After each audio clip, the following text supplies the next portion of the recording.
blown away completely when I saw Shrek the first time. Visually, it really blows your mind, you know, it goes like, look how far animation has come. The amazing thing is how revolutionary the computer has been in animation. It's not evolutionary, it's revolutionary. I've never seen anything like it. This is something cutting edge that just sort of brings it to that state, you know, where you're kind of just like, woo.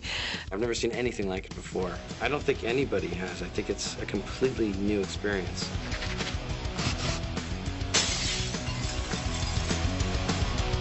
Shrek, the highly audacious animated comedy from PDI DreamWorks, takes all the elements of the classic fairy tale, throws them in a blender, and mixes them inside out and upside down.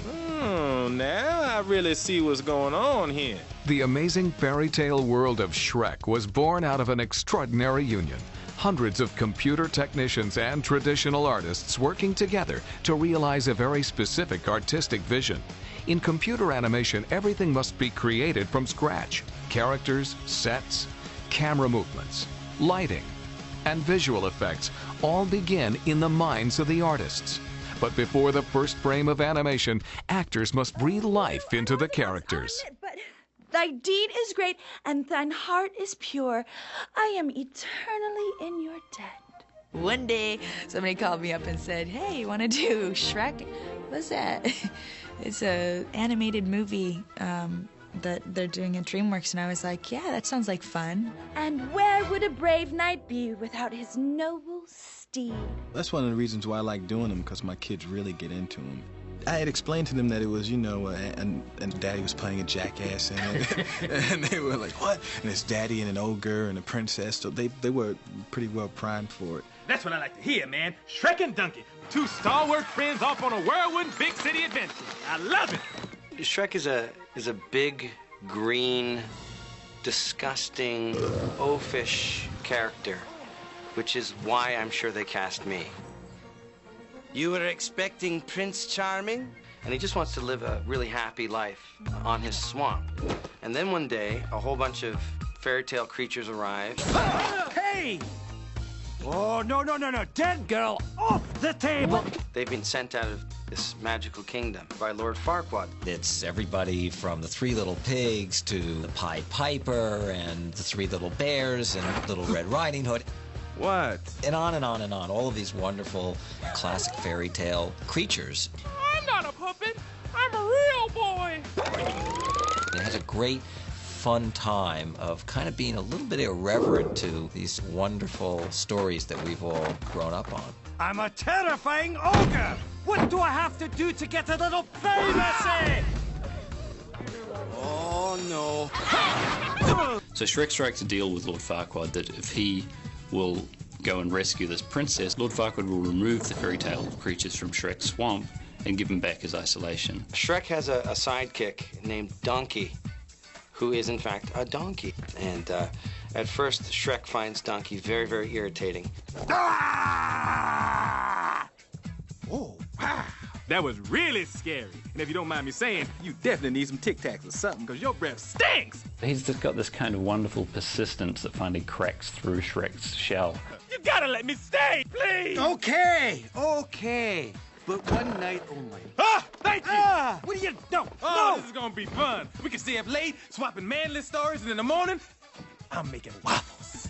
Yeah, it was pretty natural because I was having fun doing it, and I got the donkey. I got the character, you know. I thought he was funny, so it was pretty easy to do. And where would a brave knight be without his noble steed? All right, I hope you heard that. She called me a noble steed. She think I'm a steed. Princess Fiona's, she's a firecracker, as they say, little spark plug. She's been kept in a tower for quite a long time, so she has a lot of time to sort of put her imagination to work, and she's got this idea about her rescue, what it's going to be like, who's going to rescue her, her Prince Charming. Wake up! What? Now let's go! But wait, Sir Knight, you know, you should sweep me off my feet out yonder window and down a rope onto your valiant steed. You've had a lot of time to plan this, haven't you? The princess is at first exactly the way Shrek the ogre figured a princess would be. You know, a little bit stuck up, a little bit haughty. I pray that you take this favor as a token of my gratitude. Thanks. And as he gets to know her better, he slowly becomes more and more impressed by this person. Hold the phone. I will make this Princess Fiona my queen, and you lot will finally have the perfect king. Captain, assemble your finest men.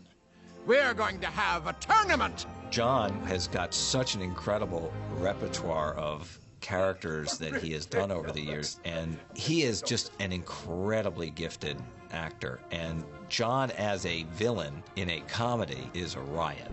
Run, run, run as fast as you can. You can't catch me. I'm the gingerbread man. You're a monster. He's a contemptible little creature. He's full of incredible dreams of glory. Is this not the most perfect kingdom? He's put up all these appearances, and he's supposed to be Prince Charming, and he's a conniving, devious short man. I've tried to be fair to you creatures. Now my patience has reached its end. Tell me, or I'll... No, not the buttons! Not my gumdrop buttons! All right, then. Who's hiding them? He's super inflated. He's a sort of walking embodiment of overcompensation. That must be Lord Farquaad's castle. Do you think maybe he's compensating for something? When you take the talents of Mike Myers and Eddie Murphy, Cameron Diaz and John Lithgow, you couldn't have more fun. And just because of the comic genius of all of them, you can't get more outrageous. No, do you want to go back to 3? Yeah, let's do one more. It's 3 where you drop it down at the end. 3, take 2. Not really, no. What's that now? Oh, sorry. That's the line. I thought you were commenting on my performance. What do you think of that? Not really, no. No.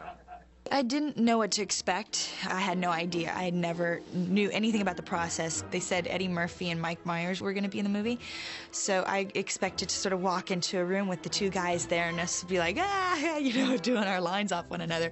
And instead I got a storyboard and a pointer stick. Sort of running across the bottom in dialogue and explaining to me, and I was like, oh, okay, I get this is a different process. You just kind of act yourself through it and then Right. get to, and that way you'll have full breath and everything for that. Okay, good. Thy deed is great, and thine heart is pure. I didn't have anything in my headphones. The actors who perform are in a curious little bubble. We're in an isolation booth. We only see it from our own peculiar little angle. In fact, in the whole course of this project, I'll never even lay eyes on Eddie Murphy or Mike or Cameron. We have dialogues together, and we end up in very intimate contact with each other, at least our voices do, in the film. What kind of knight are you? One of a kind. What kind of knight are you? One of a kind. Yeah, it's kind of interesting. First of all, it takes a long time. It's kind of like doing a movie and then sending it out to space, and then 100 years later, an alien comes by and said, I saw it, it was pretty good. Pretty good. Doing something like this, it's more collaborative than when I'm just, it's just me and what I would do with my body and my face and my approach to a scene. And I found that the director and the people involved are really specific about what they want, so they kind of talk you through things. Yeah, really, try one, just go a bit over the top, really upset with yourself. Really upset that you're still afraid of the dark, that you haven't conquered that fear. Well, don't feel bad, Princess. I used to be afraid of the dark, too, until... Hey, no, wait. I'm still afraid of the dark. And then you see that, them draw, how they wanted your voice to go because he was a little more this in the scene. He was a little more angry or he was a little scared. See that come out, They've got a terrific shorthand, and they're very good at talking to actors. They do videotape you as you work, but they say that no one's going to ever see them. And I have that in writing, I think. The animators love to watch Cameron Diaz. What? You did it! You rescued me! You're amazing! You're wonderful! You're a little unorthodox, I'll admit. They take that and they sort of use that as a guidelines to sort of get some gestures of, when you're screaming or moving around. it's just so helpful because sometimes it's not so much about the body language, because when they're doing recording, most of the time they're just standing there looking at a piece of paper. But it's the detail of the face. Whatever was going on their faces while they were talking is so special. Let me put it this way, Princess. Men of Farquaad's stature are in short supply. Short. Okay. Good, that's the one. The animators took a lot of what I actually look like and put it on the screen. In actuality, I am green. My ears do stick out. I am 6'4". This has taken 4 hours worth of makeup to look like this. Usually I'm covered in, pimples. Hairs grow out of weird spots. There's a slight sheen to my countenance. Yes, I use the word countenance. And I'm bald. Yeah. And it's like you're like, oh, hey, this is kind of cool. You don't have to like worry about what you look like or what you're doing. You're just sort of screaming and having fun and laughing, and So it was actually really fun and freeing, and I enjoyed it a lot. While the actors voiced their characters over a period of 3 years, a parallel process was taking place in animation, where Shrek's world was brought to life visually. First of all, we gather an art department and discuss with the directors, producers, and by working closely all together as a team, we come up with the look of the movie. Well, the story artists are given script pages, and the artists go away and draw all their panels, they pin them up, and they pitch them to the directors for approval. Yours for the rescuing, Princess Fiona. And once they're sort of approved, they go to the editorial process. Everything starts in editorial. So Sim gets the boards and puts them together and gives them the pace and the tone and the sound effects. Then it goes into production. Ogres are like onions. They stink? Yes. No. Layout is its first step of the film's process into 3 dimensions. And so what I do is work with the directors and my layout crew, and we start blocking out in 3D very simple characters and simple sets. Animating means putting in all the details and actually maybe start working on the facial animation, and then overlapping action, follow through, and also all the details, make sure the weight is at the right place. I was forbidden from meeting the animators, actually. I was told that they're the mole people and that they never see the light of day. At the same time, other departments are working on subtle lighting, complicated visual effects, and texturing of the images. All this effort was directed towards creating the unique balance of realism and fantasy that characterizes Shrek's remarkable world. We wanted to take this fairy tale world, bring it to life, and have it feel very realistic without it being photorealistic. So it's a stylized realism. You just can't believe what you're watching, and it's a completely amazing universe full of these storybook colors, but everything has weight to it, and everything's 3-dimensional, and it's really exciting. I think that there is a look to the film that hasn't been seen before. There's a believability there. The great things about Shrek were the sets. The production design is fantastic, and you have these amazing environments. We had, at some point had 47 or 56 different locations, which is an enormous amount of sets that have to be designed, and again, these don't exist, so you have to create everything. And in Shrek's house, we have rats hanging from the walls. We have tons of things that you barely see. I mean, it's one of the things also in the movie was to bring as much richness as we could, and that richness is brought by the light, the modeling, by the texturing, by the number of props and objects you have in a scene. There's just a texture, a tactile like quality to it that you don't get in just plain animation, and it's not like a surface, it's a dimension, and that was really cool to see, because that's just technology that you just haven't seen before. Just the raw complexity of everything. The number of characters, the complexity of the characters, the fact that they're wearing clothes, the fact that they've got muscles and that they've got skin and they've got hair and they're outside with hundreds of thousands of blades of grass and trees with leaves is really, I would say, the measure of what's been going on recently. Everything's a case of trial and error. For instance, we had shots of Donkey. It was actually someone's first day in production, and they made one change which they thought was an innocent change. And the next day we got back renders from about a half a dozen shots with Donkey looking like a chia pet. Kick him to the curb. Don't mess with me. I'm the stair master. I've mastered the stairs. I wish I had a step right here, and now I'd step all over it. It was just so adorable. We've saved those, and we look back at them every once in a while for a good laugh. There's a case where if the animator accidentally goes off the end in the sense that he asked for a shape that's not there, the face blows up, literally, absolutely blows up. The teeth pop out, the tongue sticks over there, the eyeballs pop out, the whole thing just blows up. So it's kind of freaky. I just know before this is over, I'm gonna need a whole lot of serious therapy. Look at my eye twitching. Yeah, dealing with human characters is the real breakthrough on this movie.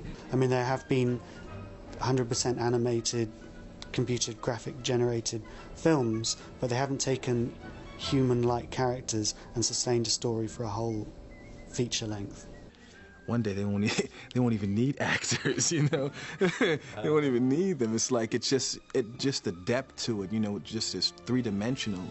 It just blew my mind when I saw it. Oh man, I can't feel my toes. I don't have any toes. I think I need a hug. I think we have about 500 controls to animate the face, and it goes from when we animate the eyebrow, when we want certain shape, we might have 4 or 5 points here that we can just move one point at one time. So if I want a character to be mad, I can move this point down a little bit and then move this one up a little bit to get a little bit of that. We had to go back and revise the skin several times so that they had enough dimples, marks on the skin so that they didn't look plasticky. With Fiona, for example, we have a very complex system of dermis, epidermis, and base. So it's working almost like a makeup process. And that is a system also that was applied by Rembrandt, so it's not new. You basically don't paint one color straight. You paint a glaze of red, another of yellow, and then you have a base that reflects the light. The first time I saw it, I was like, it was rather eerie because I felt like even though she looks nothing like me, there was something, a quality about her sort of in the eyes that at first I was a little sort of taken back by. And there was a few gestures that sort of reminded me more of my sister than myself because I can't really see it in myself, but I kind of see it in my sister. There's expressions that the characters get where at times I just look at them and I believe that they're real people. I believe that they have real feelings, and I think the level that the animators have taken the facial setups to are just incredible. They've been able to make Shrek into this person that isn't me but is kind of me, and they've made a storybook character three-dimensional. They've done a really great job. Okay, you two, head for the exit. I'll take care of the dragon.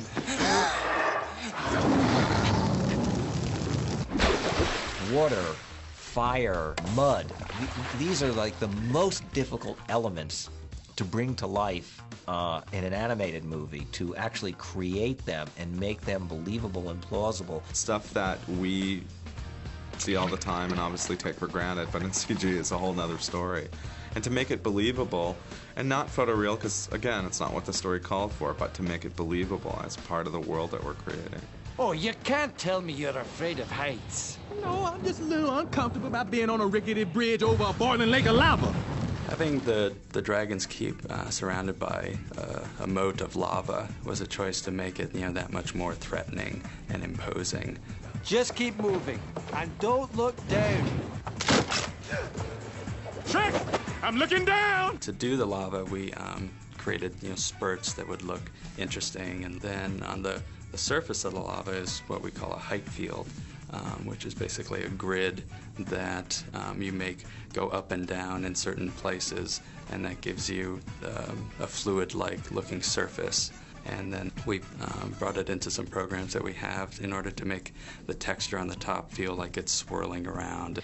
My favorite moment in the movie is the moment where Shrek and Donkey save Fiona from the castle and they're being chased by the dragon.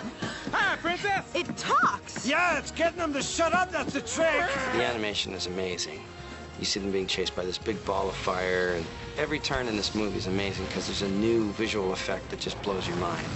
The fire on Shrek is, for the most part, CG. In this sequence, the fire it's almost a character itself as far as needing to, move through the scene and interact with the characters. Basically, we started off with just a very simple ball, and we just animated the ball at the camera to get the timing right, and they started building their effects on top of that timing. So we would then, we'd have a simplified bunch of triangles just fly out at you, and then it would get slightly more blobby and more detailed, and then finally you see in lighting, you see an amazing effect coming out at you, straight at your face. We had fat to deal with on Shrek. That was not an easy task. Jiggling and sort of giving him weight and substance. We had clothing to deal with. It hasn't been dealt with very often, and certainly not to the extent that we've dealt with clothing in this film. Hair, very sort of real-looking hair that behaved normally and yet could be acted with and interacted with. The environments, we wanted to bring them to life and make them much richer and lusher and real. The dust in the air, the leaves moving in the trees, the wind in the grass, the footsteps, the very precise lighting. It's a very intricate process, and it requires all the talent of everybody. The thing that's fun of working on this is not the technology or the techniques that we use, but it's the actual film itself, and entertaining the audience and making them laugh is the important thing. From storyboards to voiceover and animation to final render, the process of creating the magical storybook world of Shrek involved a lot of time, a lot of talent, and a little bit of magic of its own. You might have seen a housefly, maybe even a superfly, but I bet you ain't never seen a donkey fly.